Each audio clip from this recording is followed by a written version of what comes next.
Doge dividend checks that would be 20% back to taxpayers, 20% to pay down the debt. 60% is left. Who gets that? When you achieve savings, you can either return it to taxpayers, you can return it to our debtors, or it can be cycled into next year's budget, and then it just lowers the overall baseline for next year. This is all going to be worked on through the reconciliation process with Congress that's going underway right now. The White House breaking down how government savings will be used. Now, Doge is proposing that a percentage should go straight to Americans' pockets. And James Fishback is a Doge advisor. He came up with this idea. That escalated quickly, James. So here was Elon Musk yesterday talking to Hannity about this. Watch. The overall goal is to try to get $1 trillion out of the deficit. And if the deficit is not brought under control, America will go bankrupt. The massive waste, fraud, and abuse that has been going on, which is leading to a $2 trillion a year deficit. That's what the president was handed on Jan 20th, a $2 trillion deficit. It's insane. James, sorry, that was on Tuesday, not last night. But the sentiment continues. And a question based on, even on what Stephen Miller was just explaining to Peter Doocy yesterday, the $55 billion in savings that Doge has found so far, has that money then been transferred back to the Treasury, or is it still at those agencies waiting some sort of assignment from either the president or actually from Congress?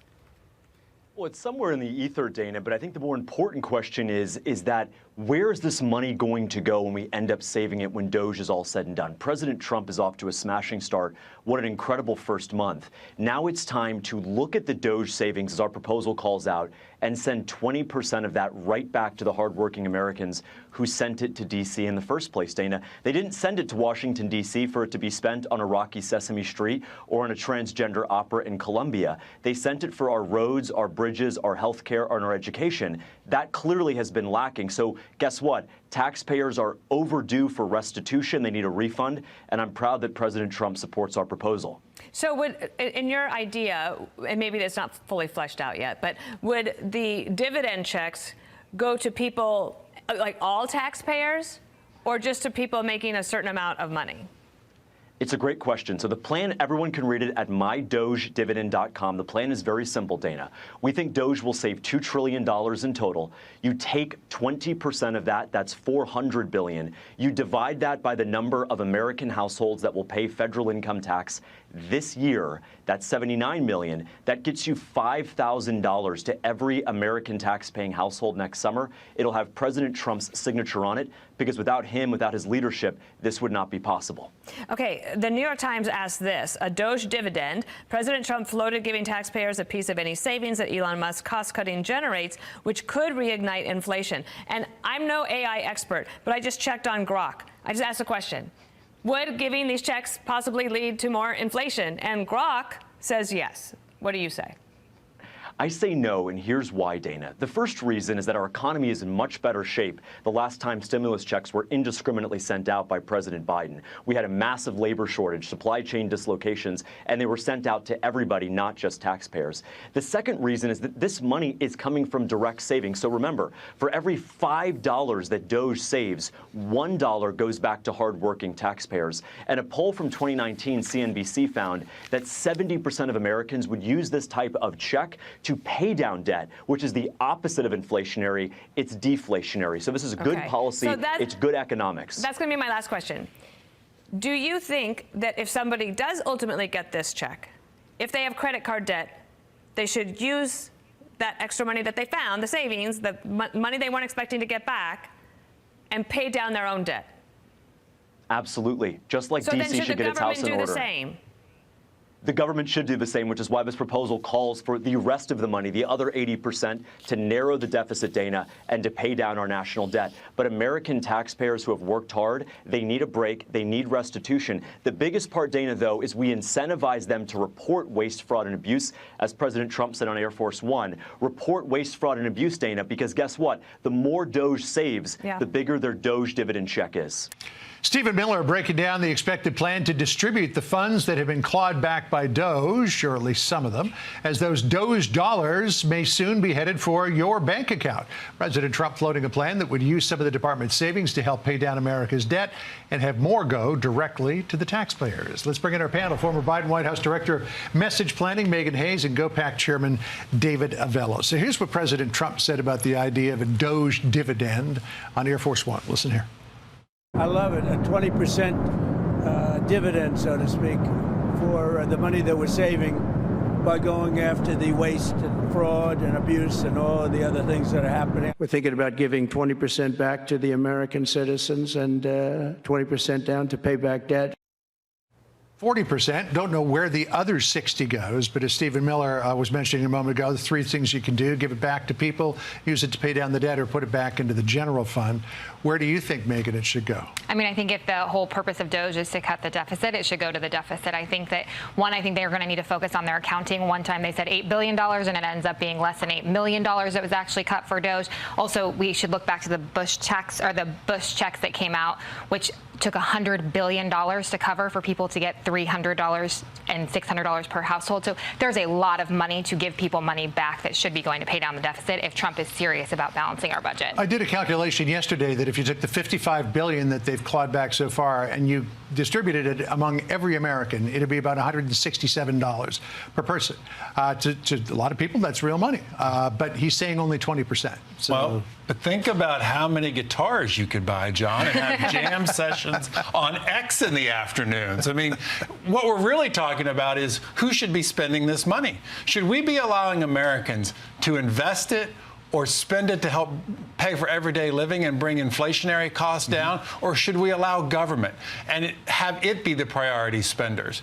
And what the Trump administration is saying is, let's give it back to Americans. Now, here's the key to all of this. It is also, are we going to also make sure tax increases don't come because we don't continue the tax cuts that happened in the first Trump administration? And if Congress doesn't keep those tax cuts going, every American's going to see a tax increase. You know, when it comes to guitars, I'm like Phil Graham with guns. I got more than I need, but not as many as I want. Want to talk about the plane crashes that have been happening here and in Toronto, because Democrats are pointing the finger of blame at President Trump. Eric Swalwell talking about FAA cuts, saying this to Fox News Digital. Trump is president. President Trump is in charge of air safety. All crashes are Trump's fault, I guess, including the one in a different country. But here's what a guy who actually runs an airline said about the FAA cuts. Listen to Ed Bastian from Delta Airlines here. After looking at all these mishaps, a lot of people are very nervous. Do these cuts affect you? The cuts do not affect us, Gail. I understand that the cuts at this time are something that are raising questions, but the reality is there's over 50,000 people that work at the FAA, and the cuts, I understand, were 300 people, and they were in non-critical safety functions. He runs an airline. One of his aircraft crashed in Toronto the other day. When it comes to this type of criticism, should the Dems just park it? I just think they need to be really careful with their rhetoric. I think this is really breathless to be saying this. I don't think you can blame a plane crash on the president, whether or not he's making cuts at the FAA or not, and whether those cuts are justified or not, or they're different conversations. This is where I think Democrats need to be very careful, and I do not think you should be sowing fear into people who fly. It is a very safe way to travel, and this is one of those times where this will hit Americans, and they need to understand that their government is on the side of safety, and Democrats are not doing that by fear-mongering. So Swalwell, who apparently throws around rhetoric without the benefit of fact-checking first, said that there's been more aircraft incidents in Trump's first month than there has been in any other presidency. Sean Duffy put this out on X. He says there's growing media narrative that there are more airplane crashes now in Trump's presidency than under Biden. This is false. Here are the facts. In Biden's first month, there were 57 aviation incidents in the U.S. compared to 35 under Trump. I mean, it's just such talk borders on irresponsible. It's certainly they don't follow the counsel as if you have nothing good to say nothing at all. Right? They only have bad things. Or they if you only don't try have the to facts make up on your bad side, things. shut That's right. up. And there is no message coming, a positive message to come out of the Democratic Party right now. So they must continue the rhetoric that they are doing, which is unhelpful to them and ultimately helpful to Trump, because people look at this and say, well, that's silly. Of course the president's not responsible for an air crash that happens in Canada. Yeah. Time, let's bring in the media panel. Walkaway spokesperson Natalie Beisner and American Values PAC spokeswoman Caitlin Sinclair. Thank you both for coming on. Natalie, to you first. Former Democratic advisor Dan Turrentine said this. I think he gets it. Watch. we're failing the common sense test. Rather than saying, hey, some of what they're finding, anybody in the right mind would say, we should end it. Instead, we scream about everything. And so when we find stuff that, in our opinion, probably is worthy of a discussion, the average voter says, forget it. All you do is scream no, and they're crazy. So what he's saying is this just crying wolf again and again. Everything Trump says, they say it's terrible. They're crying wolf. And then when there may be something they've got a point on, nobody believes them. Yeah, it would be a much better look for the Democrats to actually admit that maybe there is some bloat to cut. Maybe there is some waste to cut.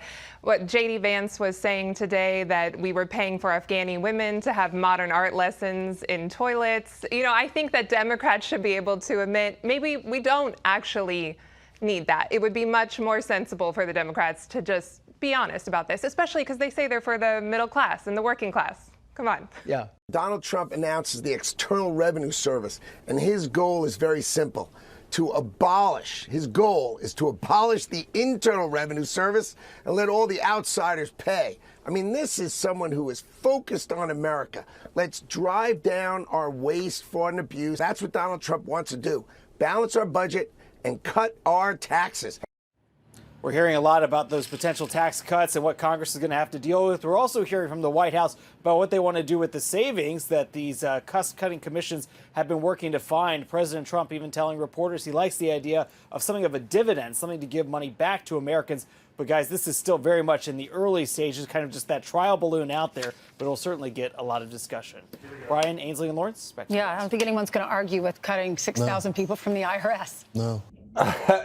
Good afternoon, Martha. And if President Trump has proof from his Doge guys that there is widespread Social Security fraud, that means that there is a widespread federal financial crime happening. And so what do you do if you know that there's a crime happening? You report it. That is just what the president did a little while ago, directly to the Attorney General.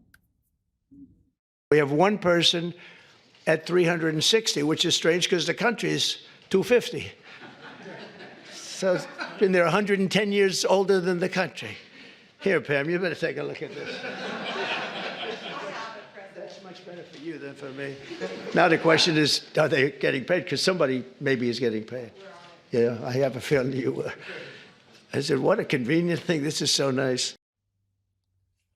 For his part, Elon Musk is literally laughing off complaints from liberals that he's got bad intentions with data at the Treasury and Social Security departments. I mean, listen, like if I steal some Social Security, I can finally buy nice things. There was a very awkward moment here at the White House today. The president told the Democratic Governor Janet Mills of Maine no more federal funding for Maine if they don't comply with the new executive order on banning men from women's sports. I'm complying with state and federal laws. We are the federal law. See you in court. Every state, good, I'll see you in court. I look forward to that. That should be a real easy one. And enjoy your life after governor, because I don't think you'll be in elected politics. That is very unusual here at the White House, not what we are used to seeing when governors are invited guests of the president. And there's a lot of lawsuits flying around here. In fact, at that very same luncheon, the Attorney General Pam Bondi was seated at a table with the New York Governor Kathy Hochul, who she just sued